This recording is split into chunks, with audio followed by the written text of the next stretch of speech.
Yes, people. We are back live. We are back live on the Sarcasm City TV YouTube for another edition of the Manchester United, Manchester City show. Man Them United podcast meets the Man Them City podcast. So please keep all your comments and questions, Manchester United or Manchester City related. Please, people, big up to my Don Saeed for the raid as always. Make sure you subscribe to Saeed TV as well. Manchester City win with ease versus Manchester United in the Manchester Derby. Stroll in the park.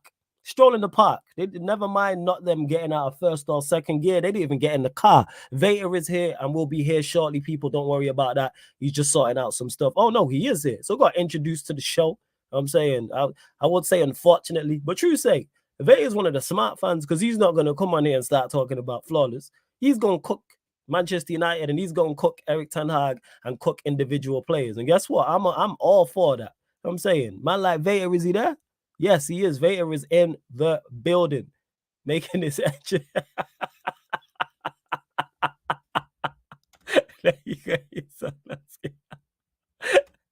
Vader and that in the building. Yeah. Hey, man. Another week, flawless.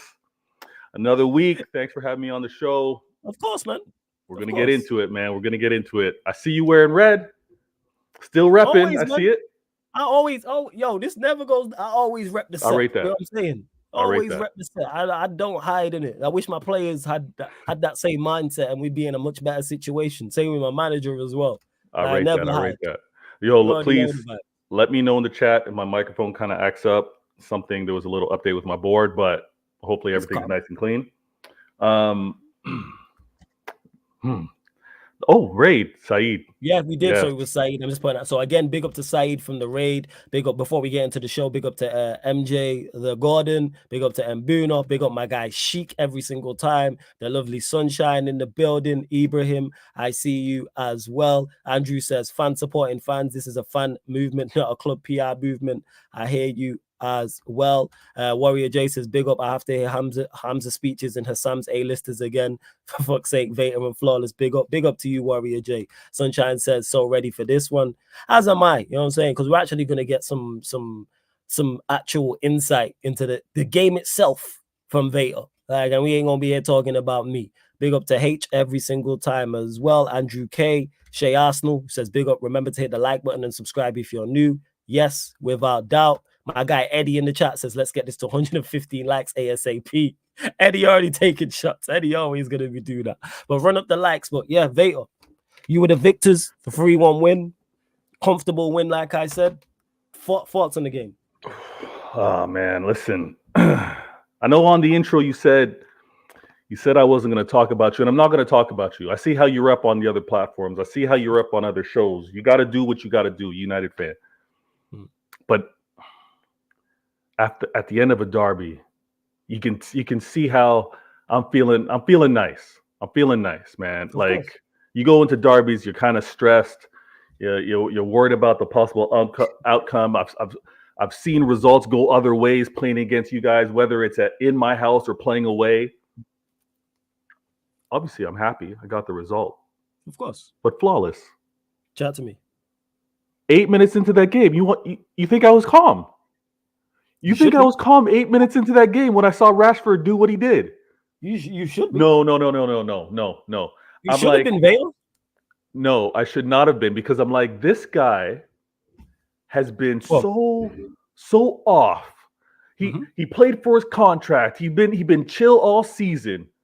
He hasn't been effective. He's wasted shots. And I know later in the game he did waste some shots, but the first shot this man takes, and it's laid off from Bruno Fernandes. Bruno lays off the shot. Rashford laces it. If I did a watch along, it would have been done. I would have knocked down my monitor. Something would have gotten disconnected. That is not the start I wanted at all. And in particular, those two players. I did not want that at all. Now I get it. Because of hindsight, we know what happened. But flawless. 8 minutes in, 9 minutes in, I'm raging. Were you surprised by the outcome? Were you surprised that you came back and won in such comfortable fashion? I wasn't surprised by the outcome, and we'll get into how the game kind of continued on because of how I saw Ten Hag set you guys up and how the players kind of responded. But the mere fact, because weird things happen, man. I saw Pogba do a madness, get 2 late goals to ruin. I hear that, Vale. Vale, you know what this is? And this it's not your fault because you're a Manchester City fan, and there's many, and this is what I've realized, like content creating, when I talk to, in particular, solely when I talk to rival fans about Manchester United. You just don't watch us every week. And obviously you're not supposed to. You don't realize how bad it is. Like, you see no. We played, go ahead. You see how we played against you. That's how we play all the time. There's nothing new. I said on my watch along, it's still on the channel. When it went 1-1, I didn't want to jinx it when it's 1-0, but I was like, we're losing this game. I didn't say this out loud. Then when it went 1-1, I said, yeah, we're losing this game. 100%. And Foden scored in what? The 50+ minute? And I'm saying already, we're not going to score again, and City are going to win this game comfortably. So it wasn't a start to me. Obviously, at a static start, over the moon that we scored a screamer. Yeah. I know it's winning, not even winning the battle, because we didn't win the battle. We're definitely gonna lose the war and we're gonna lose the battle, but we got off a good punch. Yeah, but I gotta speak on how I watched the game. I gotta speak on how you watched the game. You did a watch along. So when you score, obviously, excitement, you're realizing you're up 1-0. All right. Yes. I'm like, damn it. This is exactly what I don't want to happen. I don't want a team that's already decided that they're gonna play defensive, that's gonna make the game long and have to make me find a way to unlock things, to pick the lock. That's the one thing I didn't want, and that happened 9 minutes in. So that for that entire first half, I see my man Haaland, best striker in the league, by the way. Don't take anything away from him. He misses a sitter. I see Foden miss a sitter, and my City brain's like, here we go again. Yeah, we're doing everything right. We're creating chances, but here we go again. The shots aren't going in. Onana's making a few saves, nothing too wild, but it's just not. Is this going to be one of those games again? We go into halftime down. Mm-hmm. So I go into the Manchester City Twitter Spaces. I'm listening because I don't always try to go in because sometimes it's just madness. Yeah, but I'm like, crazy. I'm like, you know what? No. I like how we're playing. I like what Pep's doing. We're still moving the ball around. I know we gave out a few chances, but we're still moving the ball around because we could have been 2-0. Actually, we could have been 2-0 down going to half. But I'm like, no, we'll figure this out. We'll figure this out because again, I think Ten Hag set you guys up. Whoa, this goal's bonus from Rashford. Let's make it tough for them. If they equalize, we'll leave here with a draw. I think that was his mentality right from the jump. I don't think he set you guys up to try and win that game. I don't think he set you guys up to really play any type of spoiler.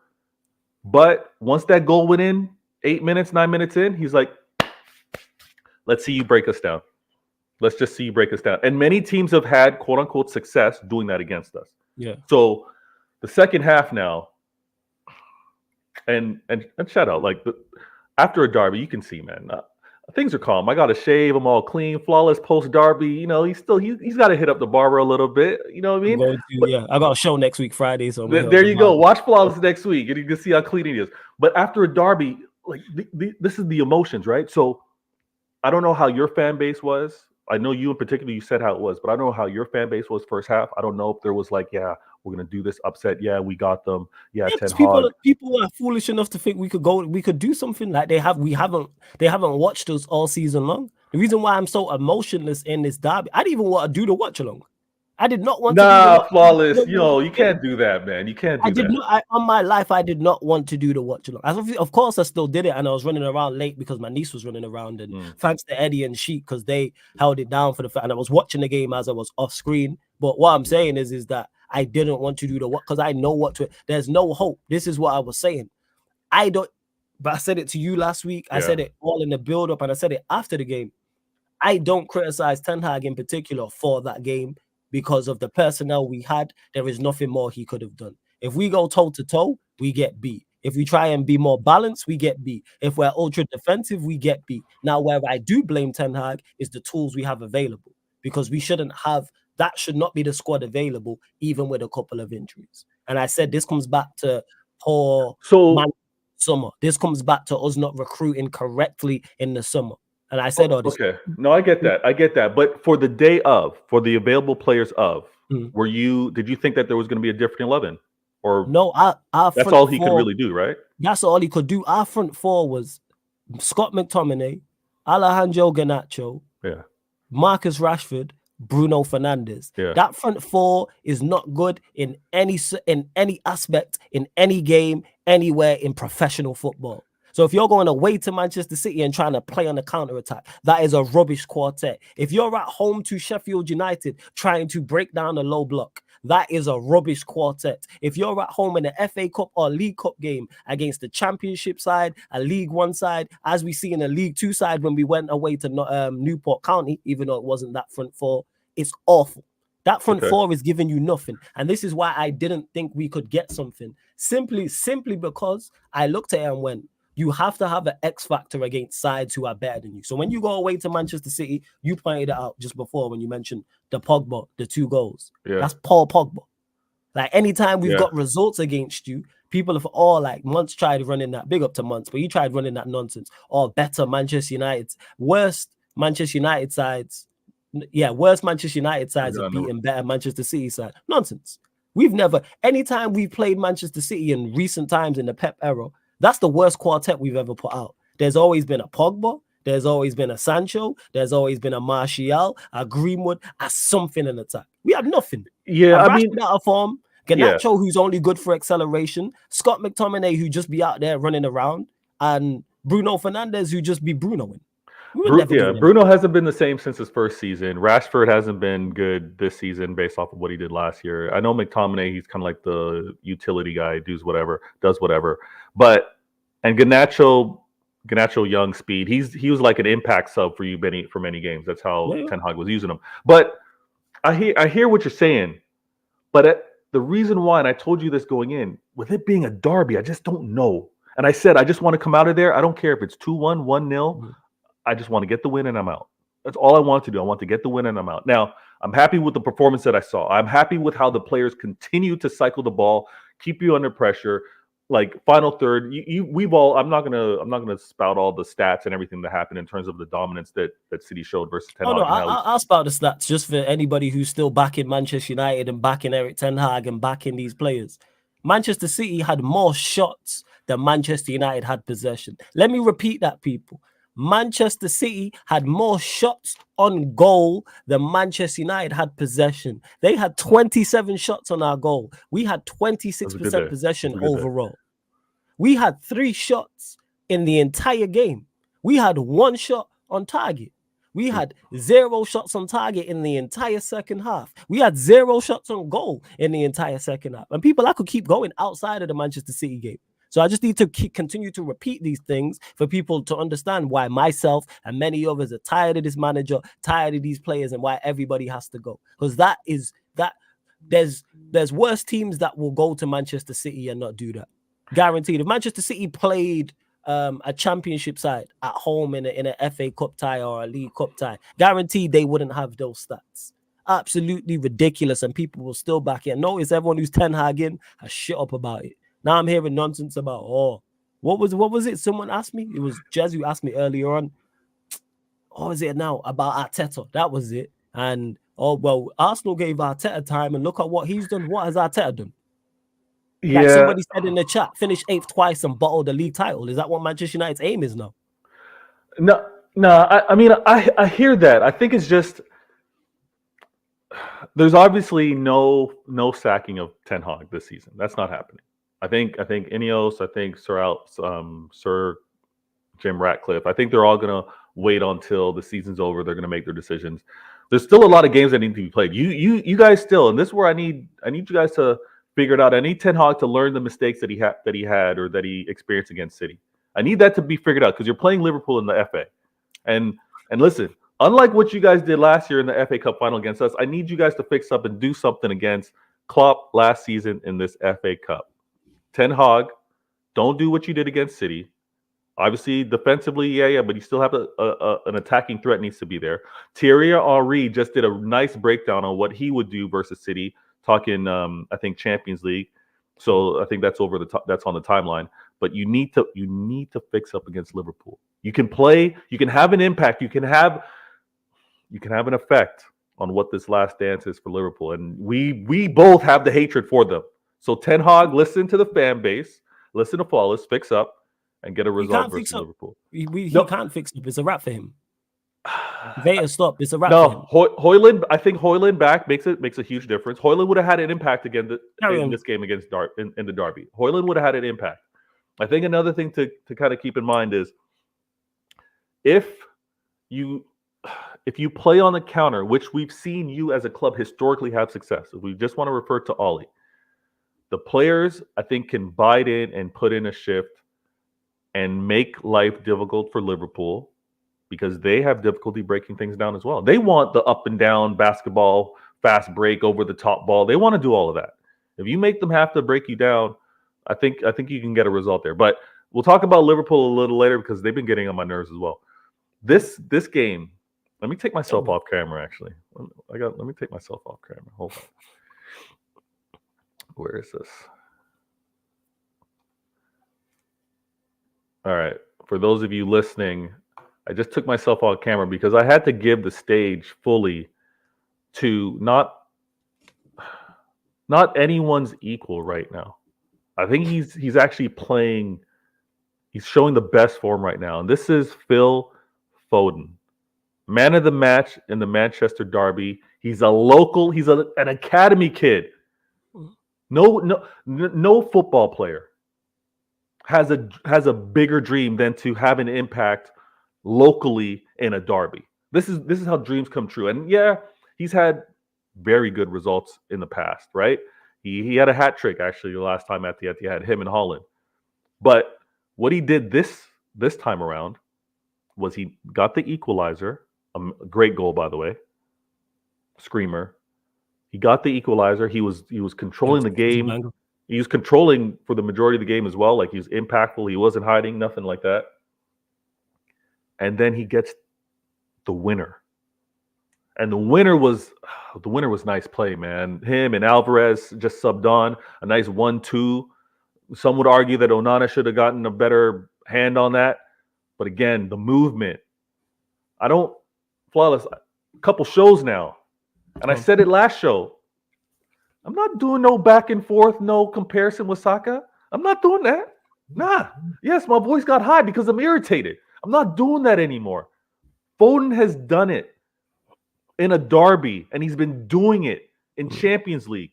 And everyone wants to ask when he's going to step up, when he's going to do his thing. He's stepping up now. And you know what? He's stepping up now where many people would argue there's better players on the team. Many would say Rodri's better. Many would say KDB's better. Many would say Bernardo Silva's better. Yeah. And who's shining right now? So that's where the difference is. If I can look at my star boy shining with other greats around him, it's a difference maker. It's an X factor, how you like to point it out. If my guy was on another club and he's clearly the better player, who cares if he's shining brighter than he's better than everybody anyways. But this is a man shining when there's other greats around him. I used an analogy on a few shows ago. If you haven't subscribe to Vader Games TV. But make sure you said before you carry on. Hey, subscribe to Vader Games TV. Link is underneath in the description. Also on the featured channel page, and that's every show as well, people. I'm gonna add it to the title. Carry on, Vader. Carry on. Now I referred to Manchester City, and listen. Let me talk to my melanated people. I referred to Manchester City as Wu-Tang. Wu-Tang had a crop of rappers. One couldn't just go off and do their own thing. All of them did, and they were all nice. And if you were nice in that crew and you did your thing as a single, you know you're legit. Ghostface, Meth, right? Raekwon. Listen, there were old DB. There were Wu-Tang is what Manchester City's like. So I get it if you're the best. Let's think. Let's try to make it local, Flawless. I don't know if there's crews, rap crews, but think of a rap crew where it was really one guy that was carrying it. If one guy was carrying it, I don't know. I get what you're saying in general. That's what? That's most crews in like before like social media became a thing, like 90s, early 2000s. That's most crews like what's the crew called now? I was legit watching an interview not too long ago. The Lunatics, St. Lunatics, Nelly's clique. Yeah. He carried that clique. St. Lunatics. Fair enough. We use them. Fair enough. Most people know Nelly, so they'll get that. So if your star boy is like Nelly, and of course he's the best amongst his crew, like what y'all really saying now? Don't use that stick to beat my guy over the head with when he is in a Wu-Tang like crew and he's shining. So I keep saying it, but this week, because of the performance, I had to talk about my man Phil Foden. He's legit. In terms of rivals, you can question whether he's arrived or not, but he has. And in a Manchester derby, there's nothing greater. So I'm happy for him. I think sky's the limit in terms of what he could mean for City, because he's been an academy kid, because he's shining now, and he's had greats around him. Yaya, Bernard, David Silva. He's had, and on top of that, the fact that he's still playing with KDB and great players.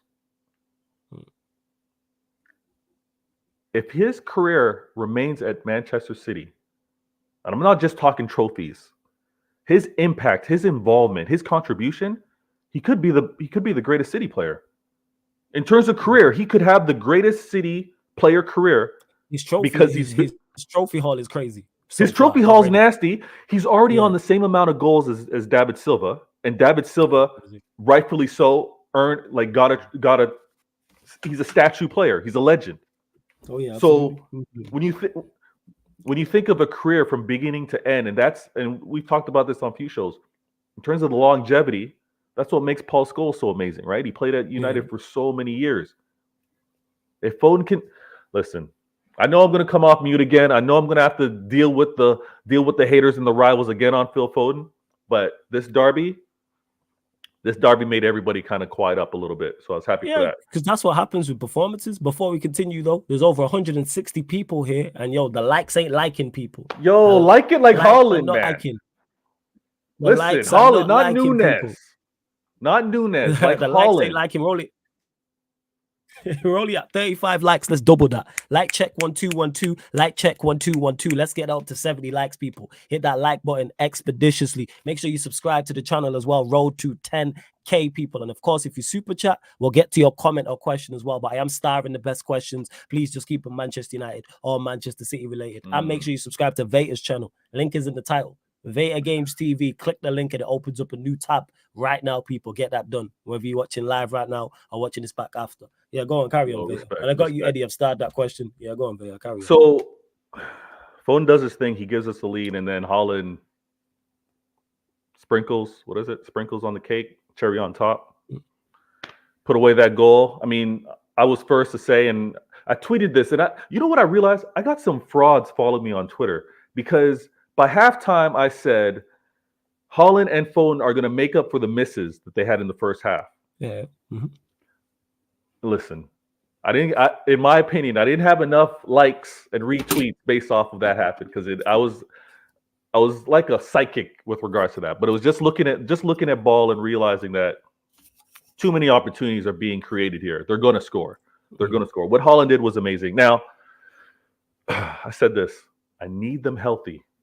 Going into this game. I was nervous. I was nervous that McTominay was going to do something reckless. Casemiro might go.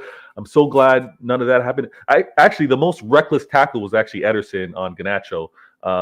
It's a clean challenge. It was clean. It was clean. But that was like the scariest moment right there. Yeah, but next up, I got Copenhagen. Don't do this, Vale. Don't stop. Don't do that. Flawless. Come on, don't. Man, you really are. You know what I respect? You really are Pep's disciple, like 100%, and I mean that with respect. Like the way that it's Copenhagen. That's exactly what Pep would say, and I get why Pep would say that because he can't go out there and talk like a fan. Cut it out. You're gonna move to Copenhagen comfortably. Comfortably, the same way you dealt with us comfortably, you're gonna deal. Even if, let's say hypothetically, Copenhagen score a screamer inside the first 10 minutes, you're still gonna win that game comfortably. Okay. It's Copenhagen. It's like you don't realize how good your team is.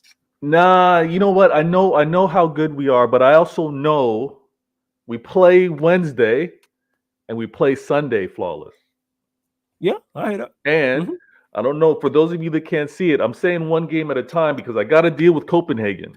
Yeah. Right? Pep, I don't know. Pep should show some rotation. I'm not expecting the same 11 that Yo, played in the 3-1 derby. up from the first leg, right? 3-1, yeah. Yeah, he could rotate the whole 11 and you don't lose. Nah, flawless. No, listen, Copenhagen. I don't know if you saw it, but Copenhagen, they were getting stuck in. They were resilient.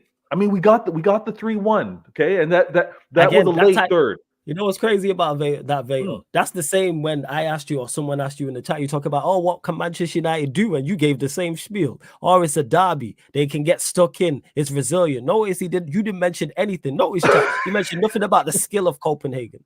Because if we start talking about Liverpool, he going to start talking about the skill of Liverpool. Or Klopp's in the other dugout. Tactically, he can change it. They have a Salah. They have a Nunes. They have a Trent if he's fit. A Van Dijk. Start talking about the skill of these players. Well, that's not fair, man. That's not fair. That's not fair. How is it not fair? Because I talked about Rashford. I talked about Bruno, getting on. Oh yeah, you talked about us from set pieces. Yeah. Yeah, and I talked about potential threat there. Like we prime Stoke. Well, no, not that you're mad effective with it, but I did expect it.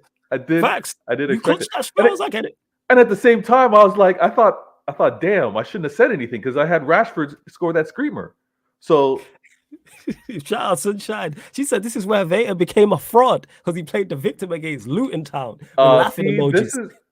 Sunshine, this is how I know the U.S. educational system has failed you guys, man. I did not say victim. I did not say any of that. All I said was going to Luton is difficult.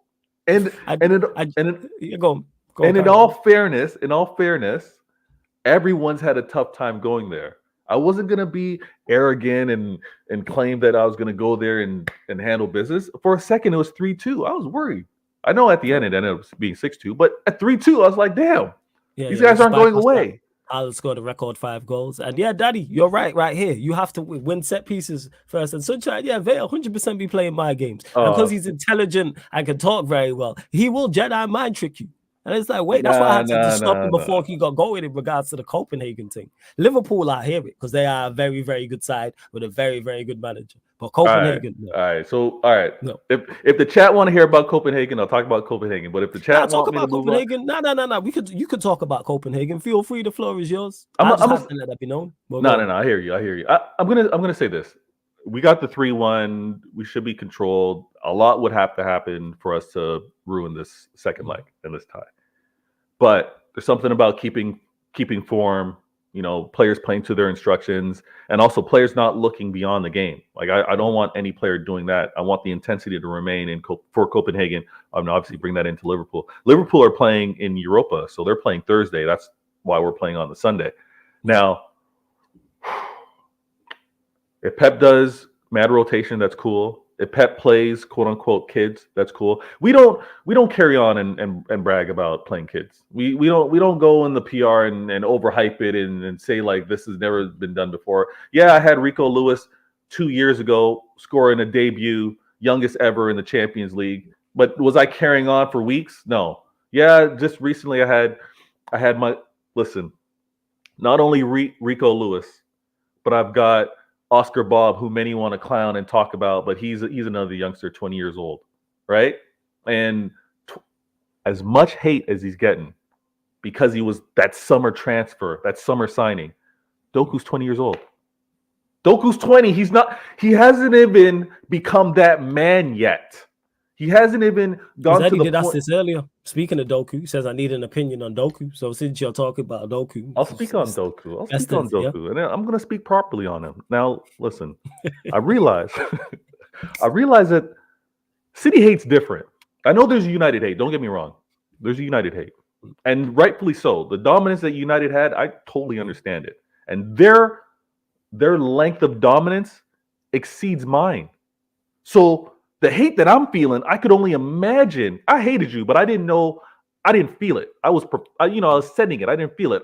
I don't know how you felt it, but the hate right now has kind of switched. Like for Manchester, it was red hate. Now it's blue hate, and I'm feeling it. Yeah, Doku's feeling that. That's what happens with success. Yeah, that's what 100%. So I get it. But Doku's feeling that hate because if you can poke holes at his game, if you can look at City not making smart transfers, if you can say City's vulnerable, you're going to do that. But, and I had to tweet this. I'm like, listen, Rodri who many argue is the best 6 in the world. He came clutch for us last season in that Champions League. Shout out to all my Inter fans. I know you guys hate that.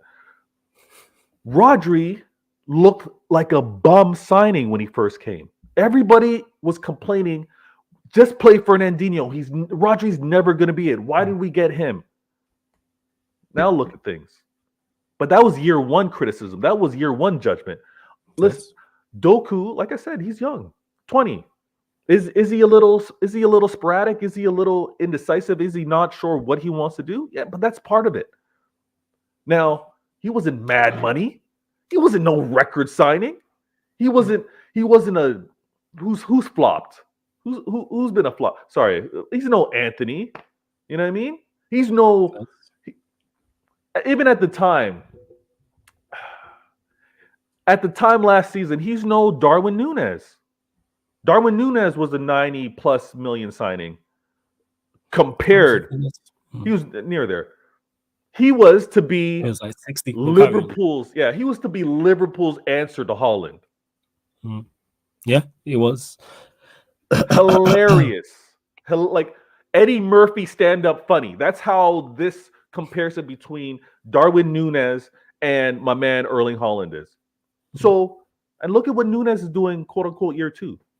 Liverpool fans are happy with him. Give the man a year. Give the man some time. Listen, Klopp's system isn't even complicated. So if you can't even do things right in Klopp's system year 1, like, and you get year 2 to figure it out, imagine Pep's system. It's different gravy over here. So give Doku some time. I think he's quality, and I think he's a difference maker, and he's also playing out of position. And all of you in the chat, you may not watch my club as much as I do. You probably don't. Pep is notorious. He's a mad scientist. He's a mad genius. He's tinkering all the time. Any of the classic Disney movies or whatever it is with the science, Frankenstein, he's always trying to do something different. Doku's a right winger. He's got him playing on the left. Right is his better side.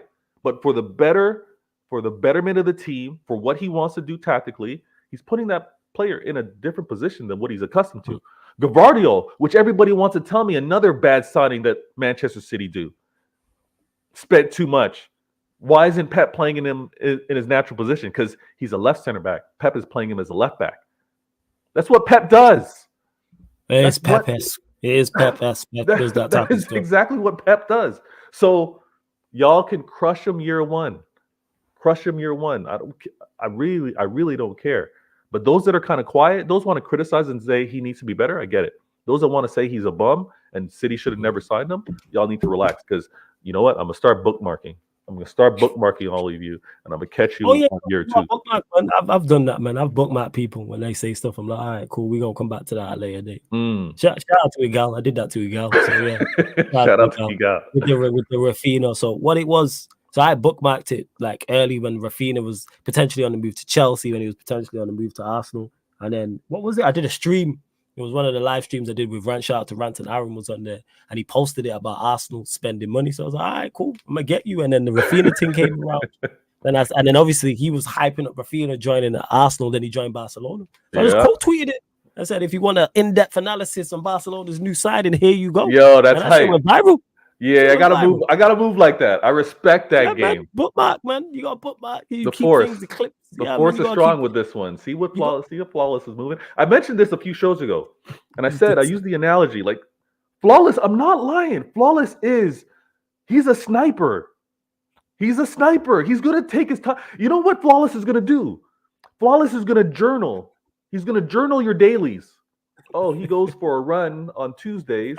He crosses this park. My sight line is here. This is how he moves. So he's going to pick his perfect moment. Oh, on Wednesdays, you sit down at the park bench and you have lunch? Yeah, that's when I'm going to line you up. That's Flawless. 100%. Because you know who sits down at the park and eats lunch on a daily? Arsenal fans. And I'm just waiting for them to do it on that day. You know what I'm saying? It's a bit quieter in the park. Yeah, like we'll see. I'm telling you, just a matter Arsenal of time. fans, man. Because Arsenal fans are over the moon right now, and I'm waiting. And when that car crash happens, I will be there. You know the what? Happiness and the joy you see troops have, and other Arsenal content creators have, and the fans are gassed up all over socials. We will be there when it inevitably fucks up. You know what I'm saying? Trust Because they're me. beating teams left, right, and center. 30 plus goals in a month. All right. And when you lot fall off, we will be there. We will They're be there. giddy. They're giddy. Listen, I haven't done my homework yet. I will do it. Yeah, trust me. Trust me. I'm gonna go, and not to always make it about not to always make it about us, but they want to carry on like they're doing something that's never been seen in the league. Trust me, the league. If you guys were breaking some type of records, like the goal scoring to this point in the season, if it's never been done before, trust me, it would have been said. Because we all see the tweets. No one has done da da da. Most likely, I'm holding my hand up. Most likely, it's either United or City that have this goal scoring, reckless abandon that's happened. That's why y'all Arsenal fans need to quiet up, because as nice as things look right now, it's got to result into something. And none of you Yeah, want and to. that's it. Facts. None And of none of them want to talk about. Yeah, just to Jay Gooney quickly says, Yo, I'm you need to chilling. change that profile pic, my guy. What is going He on says, here? yeah, that is wild. He says, I'm chilling. Y'all sound worried though. No. I'm happy this happened. Who was it? Oh, what's his name? I was on Judge Mo's channel. You lot will know the guy. Oh, I forgot his name and it's gonna bug me now. But there's a guy who's an Arsenal fan, but now well-known Arsenal fan on TikTok. He's cried when Arsenal have lost games, etc. The chat will let me know the name of the guy. I can't remember his name. And it's really eluded me. But he said this to me on Judge Mo's Mod channel. or Dodd or Was it something like that. Yeah. It might have been him. The chat will know anyway. But salute to him. And he said it to me. He was like, oh, no, it wasn't a gal sunshine. It was somebody else. It was someone else. And he said to me, oh, you're just unhappy about Arsenal fans being happy because Manchester United are so bad. Yeah, it is Dowd. Yeah, that's him. Yeah. And he said this to me. And this was earlier on. This was months ago in this season. And I said, no, I want you to be happy. I want all Arsenal fans to think like you. I want all Arsenal fans to drink the Kool-Aid. Yeah, this is why I keep pushing the Kool-Aid. I've been saying this. I want all Arsenal fans to believe, not even believe, think they will win the Premier League. I want all Arsenal fans across the globe to believe and think they will win the Champions League. Because when it doesn't happen, as it inevitably always doesn't happen, I will be there. Same way last season. You lot were top at 92, 93% of the season. You were top of the league. And still I was on live streams on my own channel and other channels saying, yeah, Arsenal are favorites now, but I'm still not convinced. And look how it all collapsed. And we will be there, people. And it is, word to, who said it? I'm quoting a lot of people. I forgot his name, Broads. Shout out to Broads. He said it. The live stream, I mean, the revolution won't be televised, it will be live streamed. And I'm going to quote him and go one further and say the Arsenal meltdown will not be televised. It will be live streamed right here on Sarcasm City TV. I'm telling you. Yeah, that's like I'm telling you right, and it's going to be beautiful. And I'm not talking about the likes of TJ, because TJ, my guy outside of being an Arsenal fan, he don't deserve it. But the rest of them, all the Kool-Aid drinkers, all the people that believe, and I can't wait. We will be there.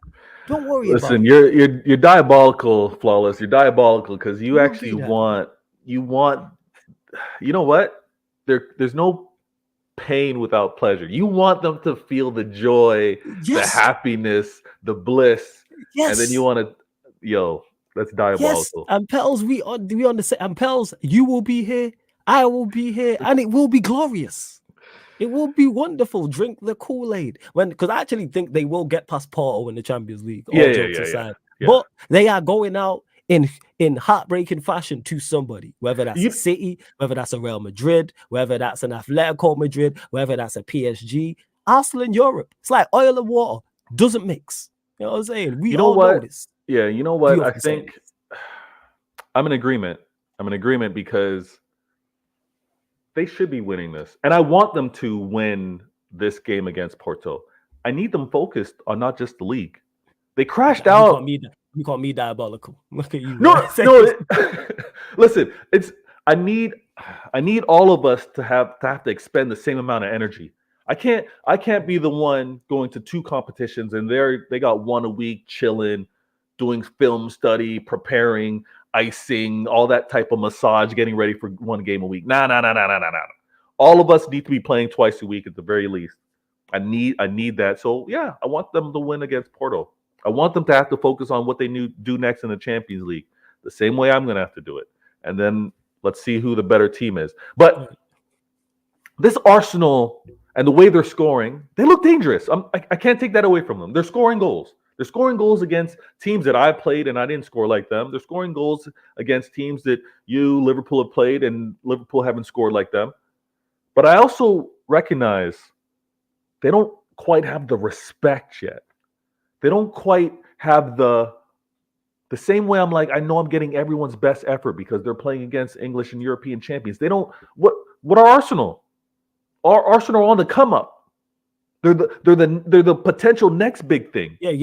They are. They are on the come up. Yes, they are on the come up. So they don't quite get that. You know what?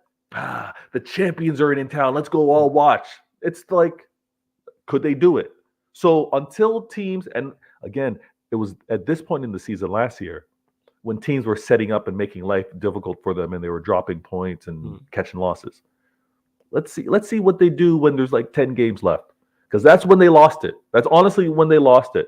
I said this and I took it off screen, but this weekend now, playing Liverpool, and again, one game at a time. Listen, football gods, I'm not saying I'm moving past Copenhagen. I'm just talking about the next game. I got to put that out there for those of you listening. Liverpool and City, it's a title decider, flawless. Oh yeah, without doubt. It is for anyone saying, "Oh, there's still a lot of games left." I think I won't go as far to say I think it's not a title decider, but I think it's a momentum decider. So I think it'll be. I think the pendulum swings in the way of the winner a lot. Yes, but that doesn't mean that the loser can't get it back because both sides still have tough games to go. In particular, Liverpool still have to go to Goodison Park, which could potentially be Everton's, because it's been rescheduled, could be not only Everton's last home game of the season, it could be their last ever game at Goodison Park if they do move to the new stadium. And they also come to Old Trafford. And as bad as we are, we're shocking. I gotta fight you on this one. I gotta fight you on this one because I think the winner of this game, like you said, I agree with the momentum. Yeah. Whichever team wins, that momentum, it's like, because there's still a 1 point gap between City and Liverpool, right? Yeah. Yep. So anyone slips up, there's still potential there. But I think that momentum gained is why this is a title decider. I think the winner of this game, they go on to do what they need to do to win this league. I think the loser falls off. What's actually lucky for Liverpool is Liverpool don't have to face Arsenal again. After this, that game's already out of the way. Liverpool weren't. They got 1 point and took a loss to Arsenal. Yeah, but Arsenal still have United away, and I get to Sunshine's comment in a second. They also play Spurs away as well. Yeah, I'm sure there's a couple others in there, so it's going to be interesting. And because there's 10 games left, that's why I wouldn't say 4 points or 3 points for either Liverpool or Manchester City over a 10-game period where there's 30 points to play for. Yeah, it's not a title decider. That's why I think it's a momentum swinger, though. I hear you. And I think it could be. But I hear your point. I'm not going to dispute you and say if you think it's a title decider, I can hear that. Because both of these teams are capable of winning 10 games straight. Yeah, I'm thinking of the psychology of it. I'm thinking of the mental aspect because, right? I mean, I know Liverpool want to claim that they're mentality monsters, but it's really been City that has the mad comebacks and the winning streaks and everything like that. But again, they got the best PR in the world, so we'll let them have it. When it comes down to this, the mentality after getting this game, because you know what it means. City winning in Anfield, Klopp's last year, we don't quote unquote win when there's fans in the stands. Everybody wants to dismiss the win that we had on them because it was empty stands. In lockdown, yeah, because you don't have a good record at Anfield. We don't. We have several draws, not wins. One win in many. I think only one win in the Klopp era. So it's going to be a fierce place to go. But the importance of this game is so huge that I think because of all of this energy, right, all of this emotions, and Klopp did this. Klopp is the one that announced he's out. So everyone's playing like this is the last time we face you. This is the last time we see you. So this is the last time Pep, and you know how Pep thinks, this is the last time I'm going to be playing against my Klopp Pep era rival. Although you know what? Unfortunately, I got 10 minutes, so I'm not going to get into the whole Klopp Pep era combo, but that's another load of nonsense. Excellent PR by Liverpool. But Pep realizes that, no, this is the last time I'm playing in Anfield versus Klopp. Like, I got to go out and get this. So I think whichever team wins, it's going to be like a turbo boost. It's going to be like, okay, on and onward. So I know everyone's going to be watching. I think Arsenal should be hoping for City to win. If they're thinking, why'd you say that? Mathematically, in terms of points, like there's already 2-point gap between Liverpool and Arsenal, right? So why have another team get a win versus City? If City can take points off Liverpool, that's better for them. It brings them back. Now it doesn't do any difference to Arsenal and City, because if Arsenal win, they're still 1 point off. But it brings Liverpool back to them. I think that's why they should think of it mathematically. Because they're just because Liverpool are a point ahead. I get yeah, they're a point ahead. So that's how I would look. Now, I don't know what it means mentally for Arsenal fans, because obviously they hated what we had to do to them last year. So maybe they would rather see our City lose. I don't know. But mathematically, if I were to get my nerd thinking on, that's how I would look at it. Now, this game, I don't think there's ever been a better opportunity to beat Liverpool. I know there's bad mind games. I know Liverpool have claimed that Salah may not be ready to play. I know that Szoboszlai is supposed to be ready to play. I'm going to be laser focused watching what they do in this Europa. Shout out to Klopp and playing in Europa again. He's supposed to be the best. But I'm going to be watching how they play in this Europa game. And a lot of their fans, Liverpool fans, want him to bend this. They want him to don't even focus on Europa, just focus on the league. So when I hear Liverpool fans say, it's tougher to win the Champions League. I want Champions League. When you've been able to win Champions League and you've been bummy in the league, which one's harder? When you've been droughtless for 30 years not winning the league and desperately wanting the league, why? If Champions League's better. Make it make sense to me. Why do you want the Champions? Why have you been winning Champions League? As bummy have you been in the league? And you want the league to win. Now, when I'm winning leagues, it's not even that big. You keep saying I got to go win in Champions League. Now I go and win Champions League treble. And what now? You're telling me I got to go win it again? Stop this. Now, Liverpool, I'm watching you. Whoever's on that bench in Europa, I'm expecting fully fit squad. I'm expecting Salah, Nunez. They'll probably play Diaz up front. I'm expecting Szoboszlai, McAllister, and Endo, probably their best midfield. And everybody's, I don't know, I'm assuming Trent's back. That's how I'm going to be thinking. But even if Trent's not back, Bradley's a better defender anyways. So defensively, I think they're better without Trent. But it's probably going to be Bradley, it's going to be Van Dijk, Konate, and I don't know, Tsimikas out on the left, or Robertson.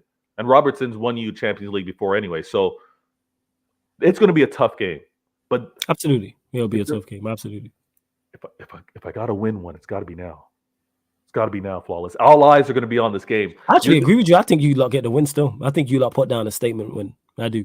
You think it's a statement win, or it's kind of like, we got out of there and we got No. If City win this game, whether you deserve it, whether you play them off the park and it's, let's say it's 3-1, 4-1, or whether you win 1-0 or 2-1, which I think it will be a close game, I think you get the win and it's a statement win. You're talking about it being a title decider. I'm talking about it being a momentum shifter in the title race. And most people are probably going to go with the title decider. And I think you lot will just flex why you are Manchester City, why you've been the better team. And what better way to end the quote-unquote rivalry between Pep and Klopp, because they ain't a rivalry, but that's a whole different conversation, than City winning at Anfield for the first time in a long time. And also it being, and the implications of what it is. And yes, Saeed, I agree with you. I was going to get to this. 49 likes. The man them are mocking. Not even the man them, because there's females watching. Everybody's mocking. Run up the likes. Like check 1212. You are clearly entertained. Run up the likes. So that's why I think you'll get the win. I think it's a statement win. I think you'll go there and do the business. We need to go there and get. We need to do that. And you know what? I'm gonna speak on it more, and I appreciate it. I got to drop in 5 minutes, but this is what I want to get to. This is what's got me stressing though, Flawless. Cool. Liverpool and Klopp are media darlings right now. Ever since Klopp made this announcement, there's been so much love for this guy, so much love for this Klopp, so much love for Liverpool. I got to hear this over exaggerated hype playing with kids nonsense.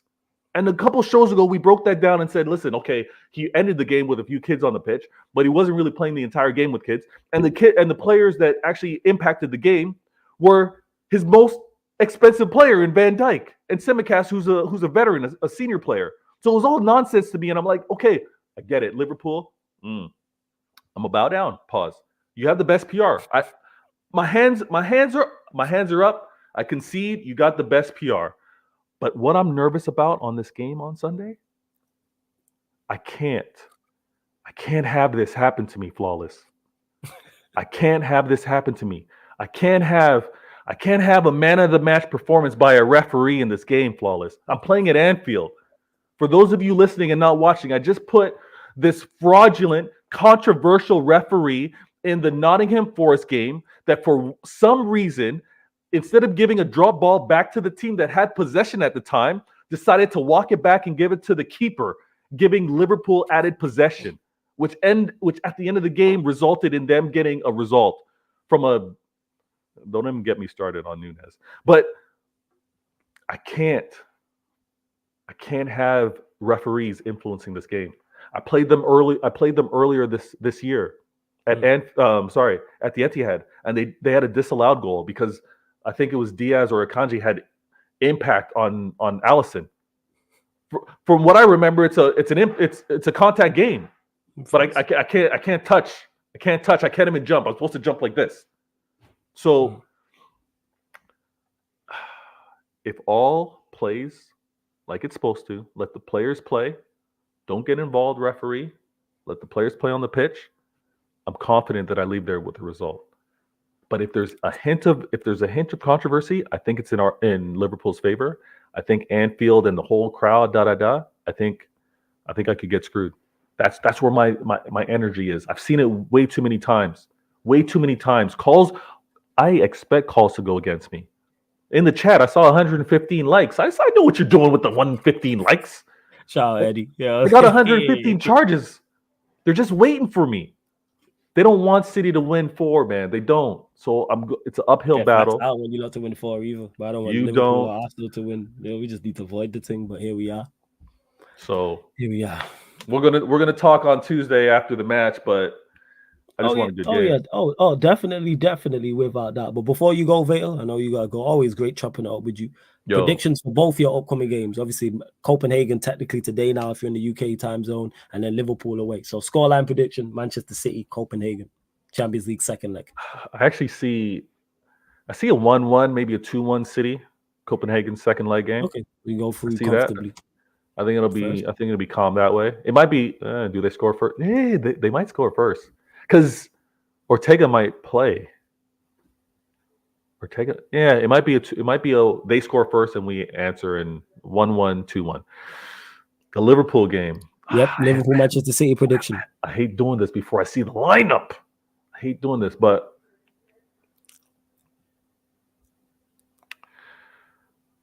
if Salah plays, I'm not keeping him or Nunez off the score sheet. Those two have a weird synergy, so they're scoring a goal.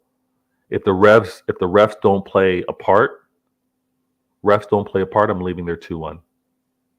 Fast? Okay. Refs don't play a part, I'm leaving there 2-1. I need a win. 2-1 in both. Okay, fast. I need to send Klopp on his way with a loss at Anfield.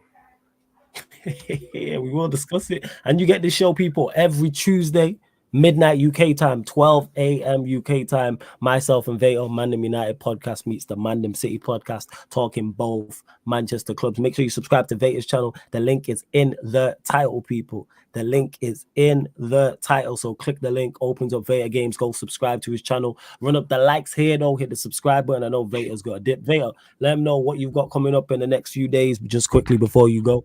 100%. I'm going to be live with the show tomorrow. Why Always Me episode, I'm going to say 95. But my topics are always here on the screen. You know what I'm going to be discussing, and I'm doing my best to do timelines post-show. So if you don't catch it live, you're able to click on it and catch the conversation. I've also added a nice timer, so I'm gonna spend 5 minutes on each topic, being real concise with it. But yeah, catch me tomorrow. That's you, precision. No surprise, man. Very precise. This is Yo, why we get like on. you, sniper.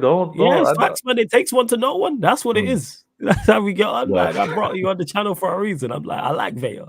Even though you're a City fan and you support the Ops, I'm like, I like Vega. And you have interesting takes on things. And maybe even see things. I didn't even think of it that way. All right, fair enough. Fair enough. But yeah, Vega, big up every single time. Bless, I'm going to catch up with you next week, 100%.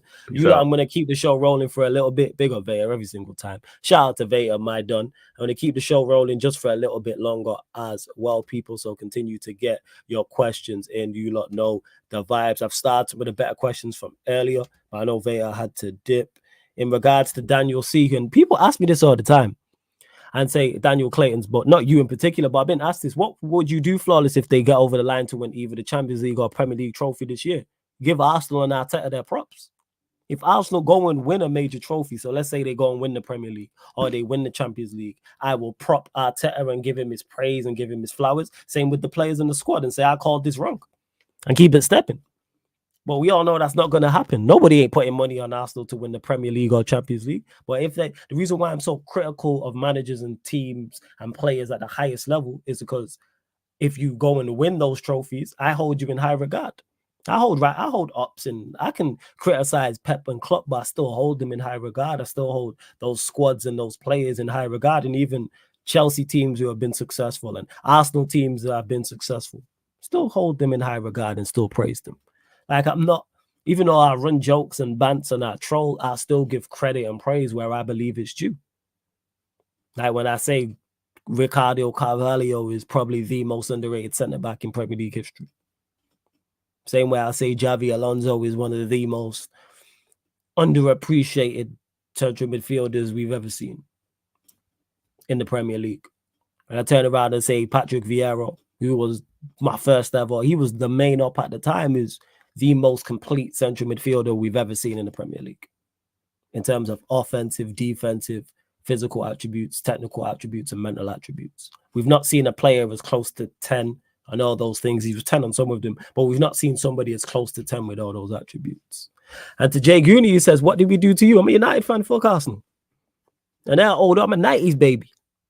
So that rivalry like runs deep. Like that's the first rivalry I remember as a kid, and it's just never died. So yeah, fuck Arsenal. Oh yeah, I'm saying I got no time for them. No time for them whatsoever. See what else you lot are saying. Sunshine says, do you realize Arsenal can win the league at Old Trafford? I will die if that happens. I've seen it before. So second time round, yeah, it'll be worse because it's on socials. But that's when people say, oh, the 7-0, this and that. That was worse. And I remember that. Did I watch the game? I might have watched the game. Might have turned it off. But I remember that. To HOF Sports, if you're still there, said, hey, Flawless, what kind of mic do I use? It's a Liam and Dan mic from a set. Liam and Dan, 2 A's. So it's Liam and then and Dan is DAAN. If you are still in the chat, let's see what else you like. Any further questions, you lot feel free to get in. I'll just keep a Manchester United related. If you got a City question, that's fine. Yes, and back to Saeed, you guys are mocking because we're only at 62 likes and there's still over 140 people here. Let's go up to 80 likes. Like check 1212. Hit the subscribe button as well. And we will be redirecting here to the Sarcasm City TV gaming YouTube channel for Pro Clubs people. 9,877 subscribers. 3 more. Girls to 9,880. I'm asking for 3 more subscribers.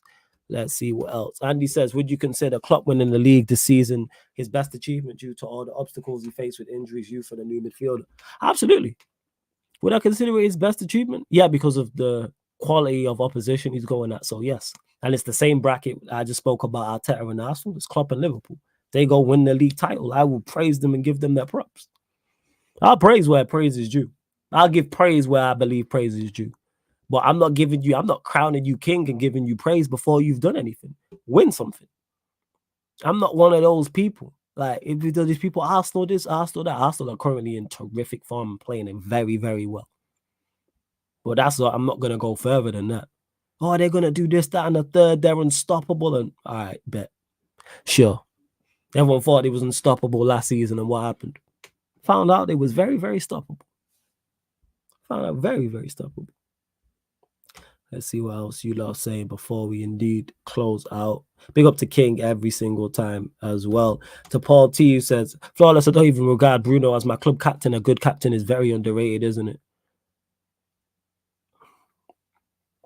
No, I don't think a good captain is very underrated. I think everybody, that's one of the things universally all football fans agree on. If you have a good captain or a great captain, we understand the importance of that because you'll see it on the eye test with players, like on the pitch or match going, whether you're watching, discussion, and then how rival players talk about him, how rival fans talk about him, and more importantly, how his teammates talk about him. Because if you hear any legend talk, they'll always talk about the importance of said captain if he's a great captain. So if you hear Manchester United players talk about Roy Keane, they'll tell you how great a captain he was. Same way, if you hear Arsenal fans, they'll tell you about, well, Arsenal players talk about how great a captain Vieira was, for example. Same with Chelsea, with John Terry, for example.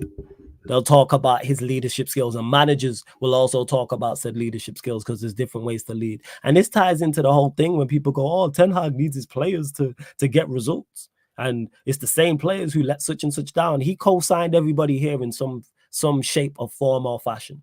Co-signed everybody here, including Bruno Fernandes. So Bruno Fernandes, I not only put his poor form on him, I put that on the manager because the manager made Bruno Fernandes his captain. He picked him and said, this is my guy. So therefore, you can be criticized too for said decision because it's a poor one. Same way, if we had a good captain, we'd praise Ten Hag for it. Everyone out there is co-signed by the manager in some shape or form or fashion. So I'm not hearing it when it comes to Ten Hag. Oh, he needs everybody. You spent north of 300 million. I think it's close to 400. I don't know the exact figure. And we're talking about we need a clear out. Yeah, because what we bought, I actually don't think what we bought is too bad, to be honest. I just think that the manager is not utilizing it to the best of its ability. That's what I think. But that's just me. It's been a minute since I've been on a stream by myself. Asking price for Bruno's summer transfer. Whatever they want, I'd give him away for free. What is the goal for next season for Manchester United? Clear style, consistent style, better football, winning football, more of a cohesive unit, better team overall, individuals thriving. That's my goals for Manchester United. I need to be able to identify what a Manchester United player is. So new manager in because Ten Hag's not lasting and it's a wrap. What is the percent? Andy says, what is the percentage of Ten Hag in and out? He still has his backers still. But the Derby game was, I think he lost some with that because of how it looked and all of the terrible statistics that came out after that. I'd say probably 70-30. Oh, yeah. The list could go on. Beijing Pop says, don't forget Captain Marvel for you and Tony Adams for the... I could list. That's the point. And my Pops will tell me how great a Captain Brian Robson was because he's slightly before my time. But yeah, Tony Adams, the list goes on. Great captains. I'm saying for Manchester United, whether it's a Gary Neville, whether it's a Roy Keane, whether it's a Gary Pallister, whether it's a Steve Bruce, whether it's a Cantona. Like the list goes on, whether it's a Rio, whether it's a Vidic, whether it's a Scholes, them man all led in different ways. And there's different ways to lead. And the same with Arsenal, with their great captains in their successful periods. Same with Manchester City now. Same for Liverpool when they've won major trophies. Same for Chelsea as well. That's what it is. Let's see what else. The Silver says, you never walk alone. United going nowhere in a hurry. Who knows? I just want roll me last season. We do what we did last season. I just want to be confident going into games. And I'll take that as a building block and we'll be all right. Like football is never as bad as you think it is in football. And because there's fans because including myself, we're emotionally attached, we always think it's worse than what it is. People are like, oh, you're 5-6 years away from a league title, or you're 5-6 years away from Liverpool and Manchester City. No, you're not. You're literally a couple good windows and a couple of seasons away. That's why last season we finished above Liverpool and had a better season. So it's all about getting it right in regards to the manager, getting it right in terms of recruitment. Obviously, elements of luck with injury as well. And you can win trophies. I say this all the time. Manchester United invest enough to win trophies. Not the biggest trophies, because that you need much more than that. But I'm talking domestic trophies. FA Cups and League Cups. always should be winning those. And if you happen to be in Europa League or Conference League, same thing. Those 4 trophies are obtainable and are realistic goals. That's why people say, oh, do you want Manchester United to get top 4? Not first. I don't think we'll get there anyway, but the new manager, whoever that is, going into the Europa League, I expect him to win that competition. Whoever that new manager is. Win the competition. Same way I expected Ten Hag to win the competition, and I'm still annoyed on months later that we didn't win that because we were the best team in that competition. And we messed it up more so on the players. But obviously the manager has to hold accountability. But here we are. See what else you lot are saying. Have the likes even gone up? What are we saying here? Likes even gone up. What we at? 66 likes. Hey, 80 likes, people. 80 likes. What are we doing?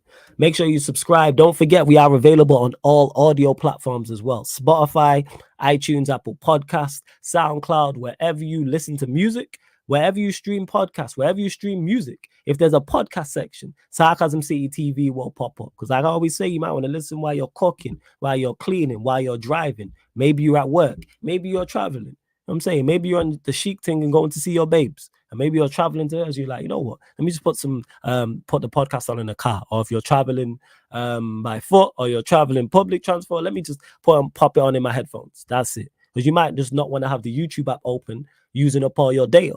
Or maybe you just don't want to see our faces. Or maybe you just prefer to listen to podcast audio only, whatever the case may be. So Spotify, please 5-star us and leave us a review. Type in Sarcasm City TV on Spotify right now if you have it. Do it right now, people.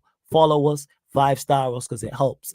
iTunes, Apple Podcast, if you're an iPhone user watching this, because iPhone users love talking about having an iPhone. iTunes, Apple Podcast is on there. 5-star us and leave us a review on there. Same with SoundCloud, Hills with the follow as well. Links for everything I just mentioned is underneath in the description. Hey, Sheik, hold that, man. Hold that. Yeah. Hold that. Hold that. That's why I got to do that. You can hold that. But here we are. All right, let's see what's going on. Silver to Silver says Van Dijk first season as captain looking good. Look good. Taylor Newcastle. Who what? Say that again. Silver to Silver. You're gonna have to say that comment again. Say that comment again, and I'll get to it. Say that comment again. Cause I think I'm guessing what you say, but I don't want to assume before I respond. So that's what it is. And actually, while I do that, let me actually set up the stream. It's gonna redirect you lot to the gaming channel. Don't forget as well, NBA watch-alongs on the Sarcasm City TV playback.tv/Sarcasm City TV, people. It's playback.tv/Sarcasm City TV. That's where we'll be doing watch-alongs for NBA games. I need to do some more for I need to bring back courtside commentary in regards to basketball as well. I'm gonna be doing that without doubt. Well, final few questions, people. Final few questions. Hey, big up to my guy Eli in the cut as well. He's laughing at Sheik. Hey, Sheik gotta hold that. You know what I'm saying? Sheik sending shots at me for no reason in the gaming channel yesterday. It's like, right, I thought we was boys. He was just taking shots. He was like, yeah, it's all flawless as far. I was like, whoa. Well, yeah, with Ten Hag as well, he's terrible. I don't know when's the next playback. I'm not sure. Flawless, who's gonna win the NBA? Probably. That's tough. Ask me when the playoffs start.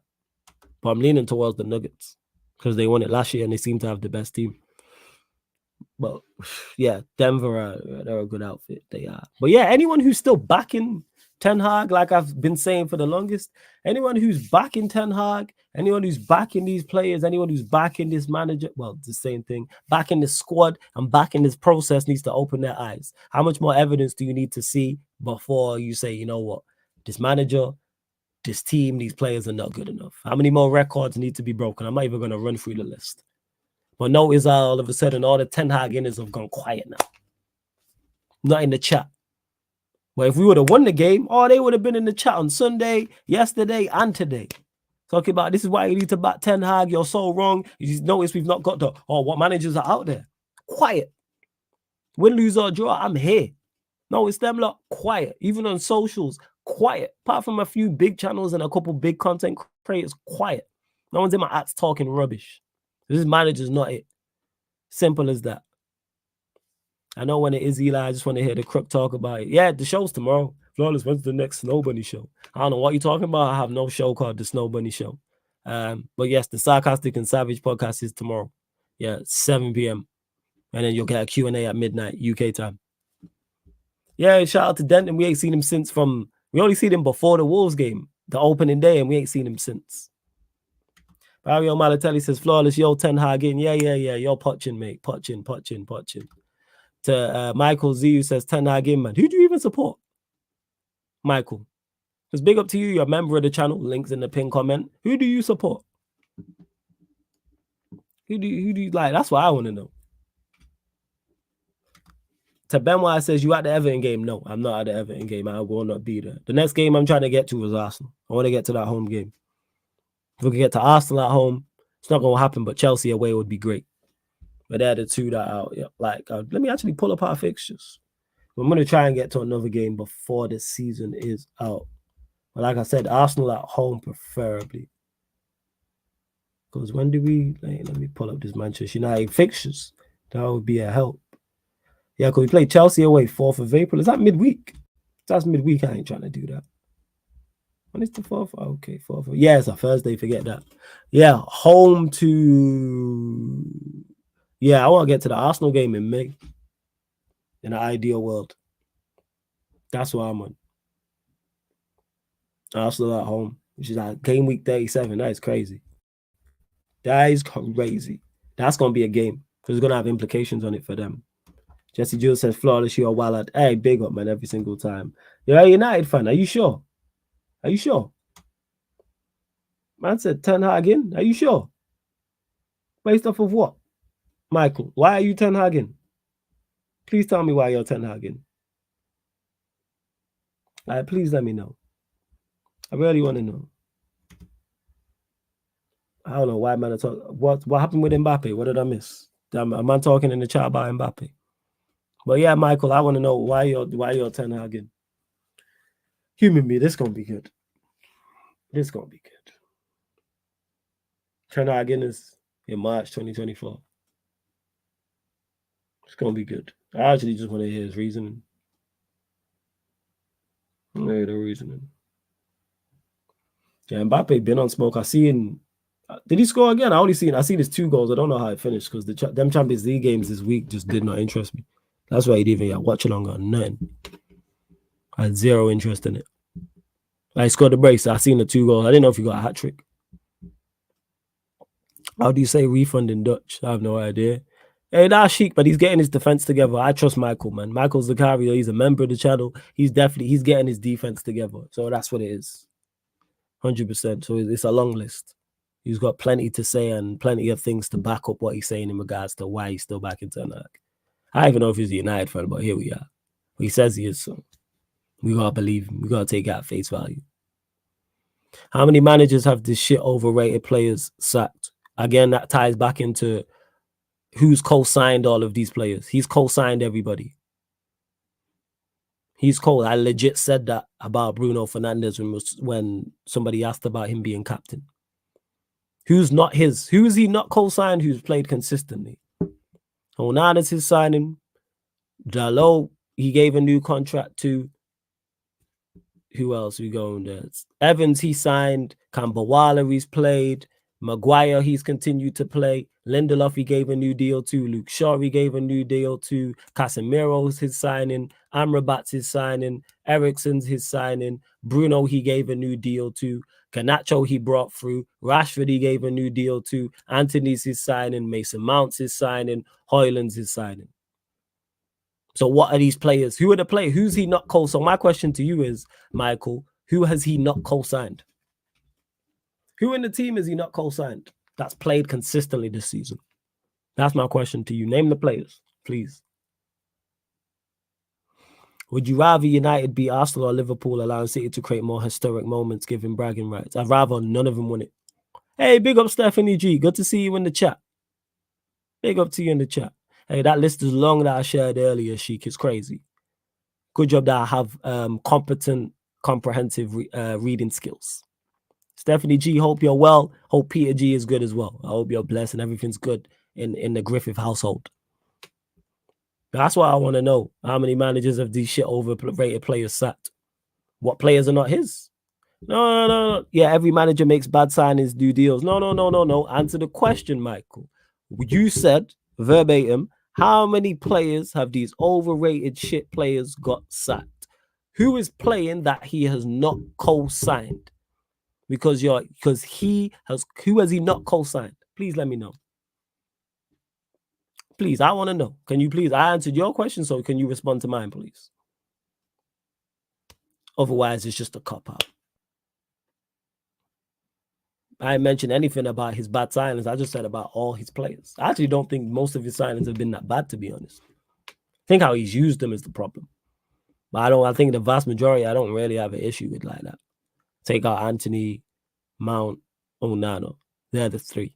Other than that, I'm like, all right, all his signings, I can see something there. I'm like, first, squad players are worst with the others. So we gotta stop. We have to stop giving cop-outs.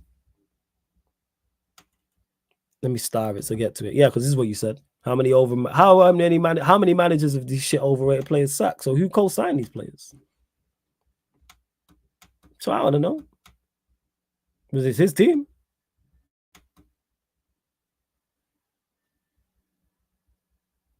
Never mind. Never mind, man, ain't even listening. Anyways, people, love to everyone who has locked in. Hope you've enjoyed the show. Like I said, we're here every Tuesday, midnight UK time. Myself, they are talking all things Manchester United, all things Manchester City. We're back tomorrow for the Sarcastic and Savage pod. If there's anything you lot want us to talk about, let me know. Just send me a message at me on Twitter, comment on the gram, whatever the case may be. You don't know the pattern. You don't know the vibes. But yeah, love to everyone. No, actually, get over to the gaming channel and give me ideas. That's even better. 76 likes. Hey, love for that, Stephanie G, people.